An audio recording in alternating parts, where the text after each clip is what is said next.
Hi guys, welcome to Richard Kabili YouTube channel, and to this video, I will teach you how to enable or disable data roaming on Samsung Galaxy A02. And okay guys, but before we start, kindly subscribe to my YouTube channel by pressing the subscribe button and the bell to notify you if I have new videos. Okay guys, let's start.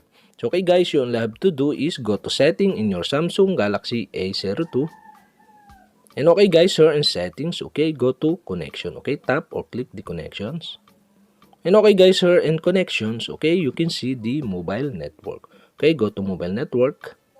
And okay guys, here in mobile network, okay, you can see the data roaming. And on the right side, you can see the switch button. And okay guys, to enable the data roaming, okay, you'll have to do is switch on the switch button on the right side of data roaming.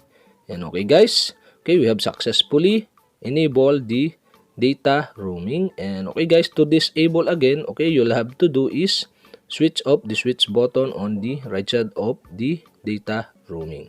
And okay guys, note, if using mobile data while roaming may result in additional charge. And okay guys, that's it. We have successfully enabled or disabled data roaming on Samsung Galaxy A02. And okay guys, that's it. And if you have a question, kindly comment below.